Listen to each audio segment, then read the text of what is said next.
Hey,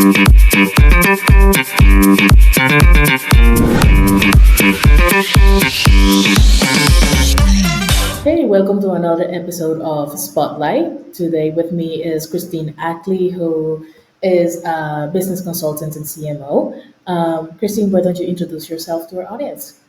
Hello, everyone. Great to be here. Like Ada said, I am Christine Ackley, and I am a long-term, crazy, passionate marketer. I really love digging into the customer journey and the customer and being able to understand their thoughts and challenges and whatnot. And then, the journey, a product that fits those challenges, and then the journey they take to discover those challenges or discover there's a solution for the challenges, be interested, trial, purchase, and whatnot. And I've been doing, product marketing and strategy for many years, and I think that the most important deliverables or foundation should be your messaging and your buyer user journey, and you get those together, and that can help you with your content, topics, formats, channels for media, how you're going to do your marketing automation, workflows, all of those things. So I am very excited to talk today about the journey in particular.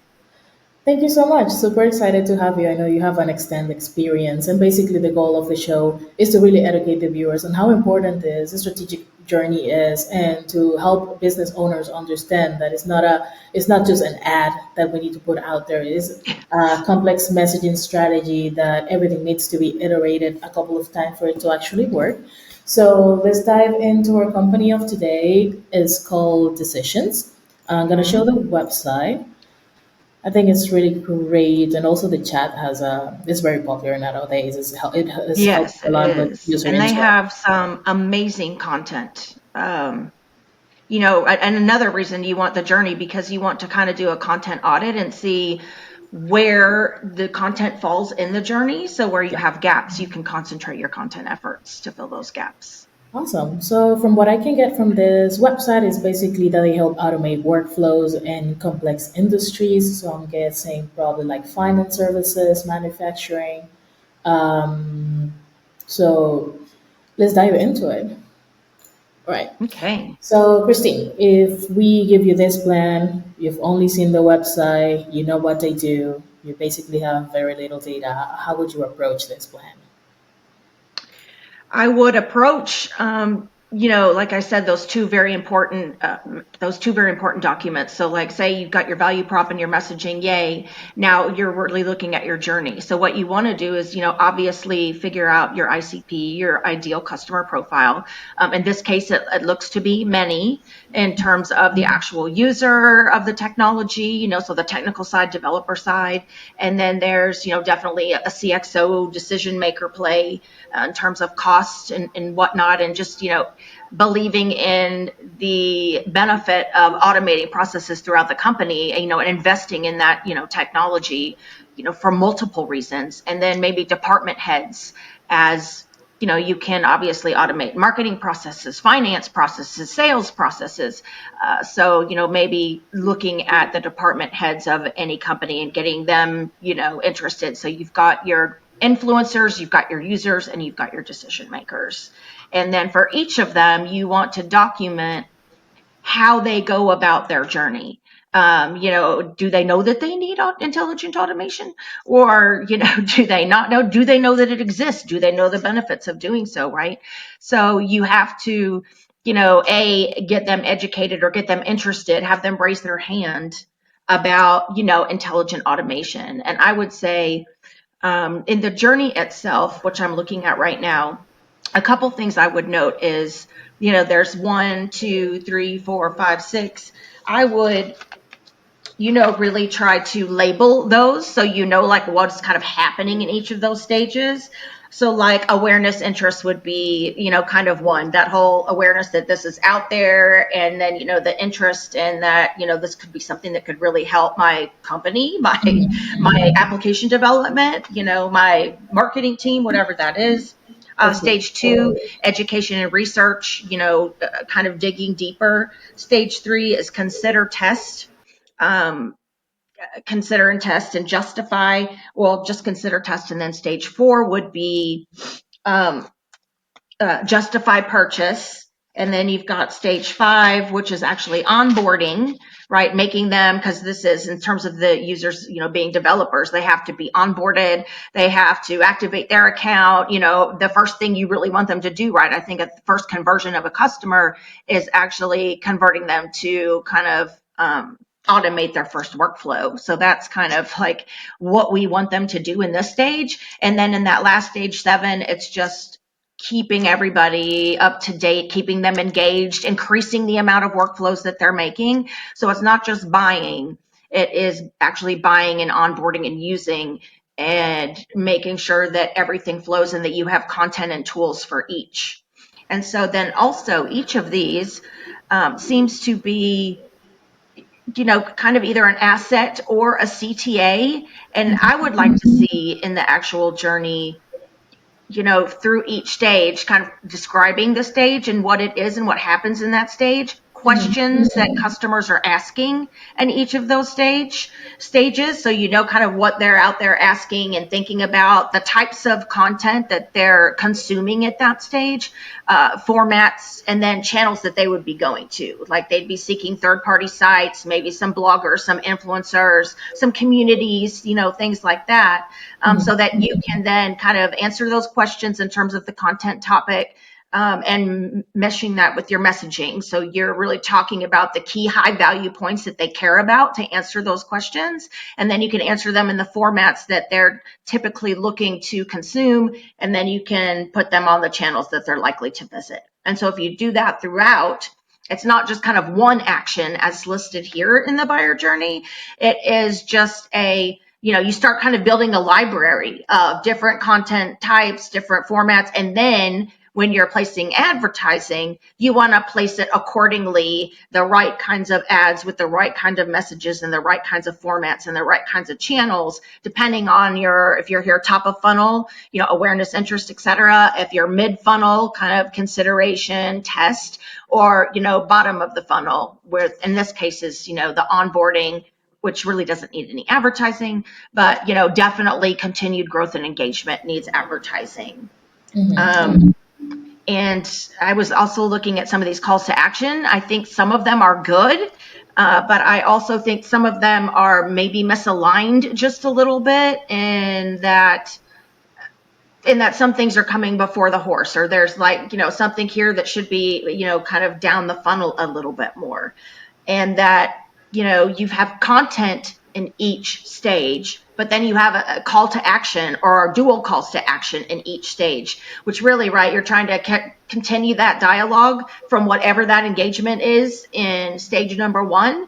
Yeah. And the CTA is kind of leading you to, stage number 2, and that everything is designed to kind of take you down that journey until they buy, on board, use, and love you. You want just this entire customer experience to be, really all about the customer and going where they are, saying what they're looking for, and, leading them to, really be interested in your particular, the solution that you're selling, the category, you as a really good industry leader in that category, and then, continue from there.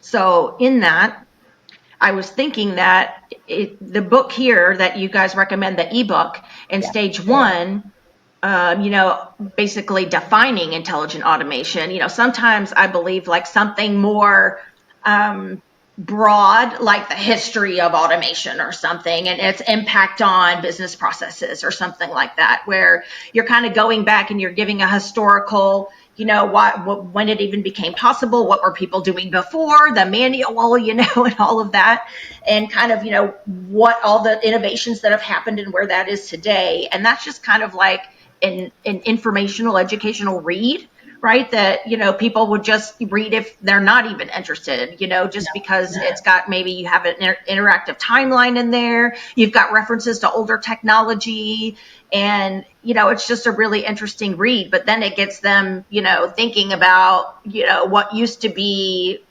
forever ago, what used to be yesterday or a year ago, and what's available today, and kind of get them interested in the benefits of that. And then, looking at stage two, and then the CTA for that, right, would obviously be to download the asset. Yeah. But when they have that landing page and they download the asset and they go to the confirmation page saying, here's your asset, you want to take the CTA to the next level, which would be the virtual demo or a live demo, or you could test different CTAs in that regard. Absolutely. Um, and then another good thing just for, opening it up and whatnot from those first stages would be like a survey or a report where you go out and you talk to, Yeah. maybe you have three different, versions of the survey for the different audiences that I spoke of. Yeah. And you send like a survey out and ask them about intelligent automation. What are they doing today? What do they think they could be doing? What interests them about it? What are the benefits that they see? Things like that. And then from that, develop a report that has a lot of graphs and lots of stats and lots of info. And then, not only do you have this group of people that, actually participated in the survey that you can send the report to, it then becomes just another thing, right, that is informative, yet motivating and, hopefully a little bit persuasive. And that, again, it's just like a lot of good data and an interesting read and stats that people might pick up and use. But then again, it shows like what everybody else is doing and what the opportunities are. And, depending on, your relationship with analysts or whatnot, you could maybe do a, partnership with an analyst in the survey and get some additional audience from them. Also kind of build your credibility. Not that it looks like decisions needs to build their credibility. They look pretty good.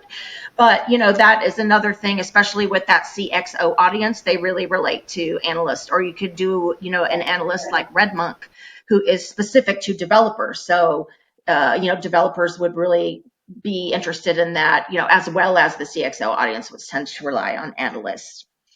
And then, I had here, so that would be, again, for both audiences, or really for all the audiences. Both of those things would interest probably the CXOs, the department heads, and the tech users, which are big influencers and as purchased like this anyway.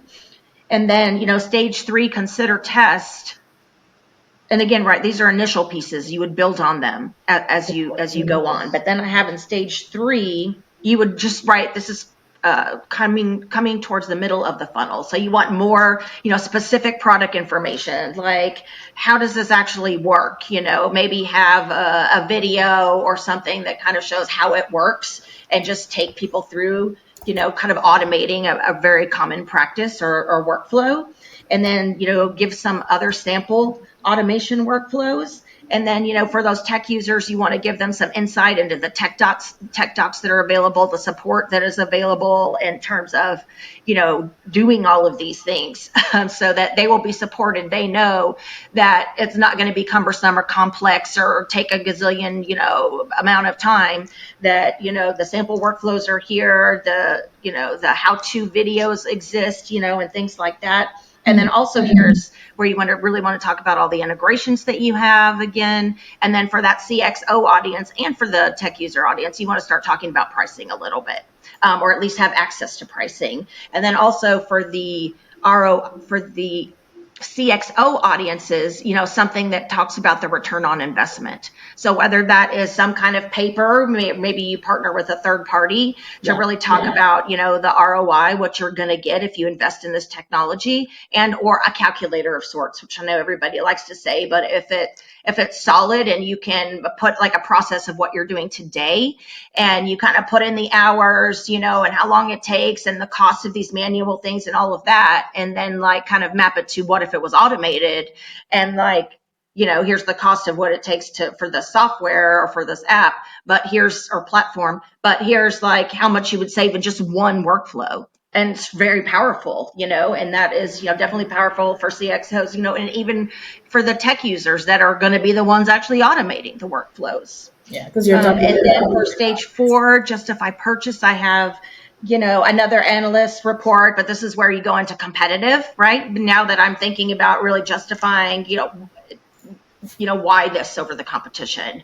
What are the benefits of this particular solution over, other, companies that offer this same thing? And then also case studies, very important at this particular stage, Yeah. because people want to see similar companies or similar people in industries that have used the software and what it meant for them. And, that, really does a lot for them to justify their purchase.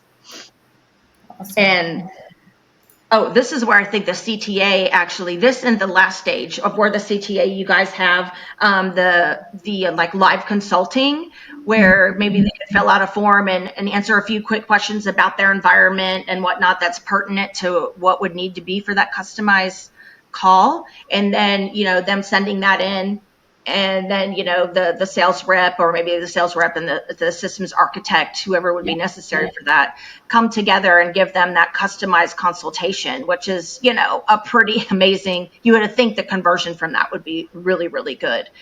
So that might be the CTA for those two.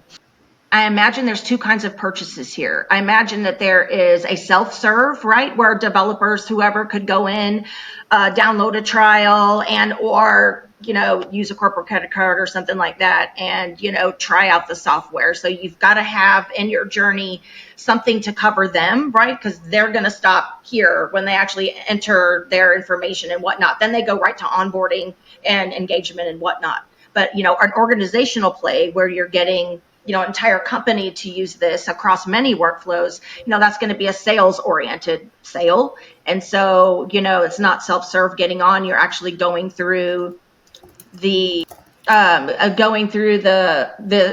they get to sales. And that's like what that call to action that I just mentioned with the consultation, that's obviously going to be with sales. Sales is probably going to then, continue to, work that opportunity and whatnot until they then, close the deal, and then it becomes the onboarding and whatnot. So you kind of have to look at, those two, and you can actually include them in the same journey. You just have to kind of gray out where that split kind of happens.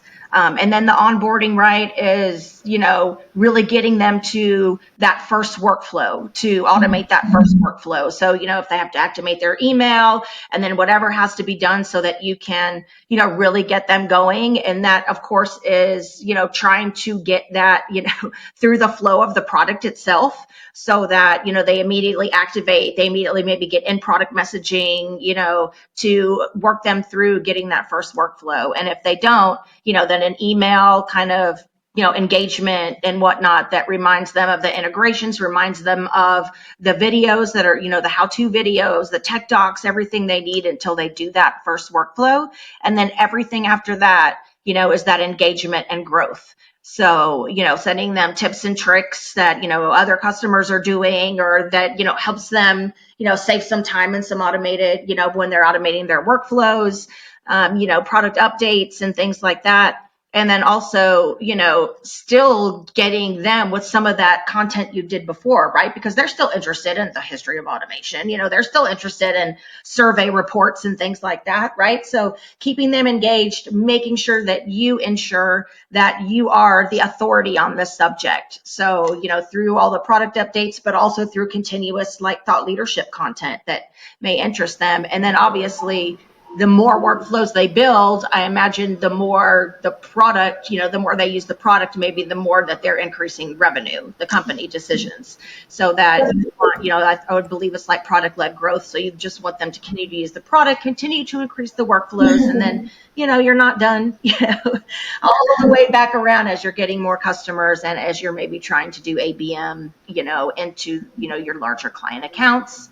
And, okay, and then you get to after that onboarding, and whether they did self-serve or whether they went through sales, now they have to onboard. And that's very important. It doesn't end at the sale, of course. If they don't use the software, all of those steps and all of your efforts are really kind of worth nothing. So the first thing you want them to do, of course, is to automate a workflow. So you want to have, hopefully, in the product, it designed in a way with a UI that just leads them through, activating their email, and then, getting them engaged right then and there if you can. And if not, then, send a nurture of emails, onboarding emails, trying to get them to that first workflow, and mention the tech docs you have, the integrations you have, the how-to videos, get them to that first conversion. That's a very important conversion. And then kind of after they do that, everything is, engagement and growth. So you want to, of course, keep them in the product. I imagine this is product-led growth. The more that they do workflows, the better it is, and maybe the more revenue that Decisions gets. So you want to always have tips and tricks, like, highlights of new integrations, how customers are using it. If there's a new tech doc available, or, a new process that comes out, anything like that, that really engages them in the actual product. And then, of course, making sure that you stay on top of that in terms of being the authority on the subject. So anytime you're doing some of that, early stage, really valuable content, surveys, thought leadership, analysts, make sure that you share that with them too. So they're not, only engaged in the product, but they're engaged as you, as the authority in this technology. So, that they just continue to engage and build their product-led growth, and, be a very happy customer. So it's really that entire customer experience. And then, just it starts kind of all over again. I mean, with new customers, and or if this is a very large customer and you're trying to do some ABM, and, growing within that, you want to try to get that initial content to other people within the company and that kind of thing. Amazing. I think you were very spot on, and I love the way that you took everything from messaging to understanding how marketing connects to sales, and just the fact that a lot of companies actually have a buyer journey like this, as you say, like there's a lot of things to change, a lot of things are not strong enough. So I love the way that you really made this from an okay-ish plan to something that could actually work for this company, and it demonstrates your expertise within all of these years. Really know how to connect it all these stages. Are there any major takeaways that you want to give to the audience before we wrap it up? Sure, I would say a few key takeaways would definitely be labeling the stages, Yes. because that kind of gives you a bubble of what they're doing, the education, awareness, that's always beginning, right? Do they even know about the technology or all the way through to them actually buying, but then like onboarding and growing and stuff like that. And then also that a buyer journey and user journey is not like a one action per, like you just mentioned. It is really a definition of, what the stage is, what's happening in the stage, questions that the customer is asking, where they're going to get their information, and what kind of formats they consume. So then you can kind of look at that, combine it with your messaging, and start creating content that really works for that stage, and so Yeah. forth down the journey. And so you can do that media audit. And then also, like I mentioned, look at your marketing automation programs and see that you've got, if somebody comes in from a download of a piece of content over here, then it's time to do this. And it just really helps, that nurture program, your media placements, the content you create. It just kind of is that outline for that entire thing. And you want to measure every kind of thing that goes, every touch point in the journey, and optimize along the way. And that will help, revenue overall, from initial customers to the onboarding to growing, your current customer base. Amazing. Thank you so much, Christine. This has been super valuable. Excited to get the episode out. Where can our audience find you? The audience can find me on LinkedIn. LinkedIn it's just Christine Hope Ackley, Ackley, and I am there if you want to reach out or connect or anything. I am there. Wonderful. Thank you so much. Thank you for joining us, and have a great day. All right, Ada. Thank you so much.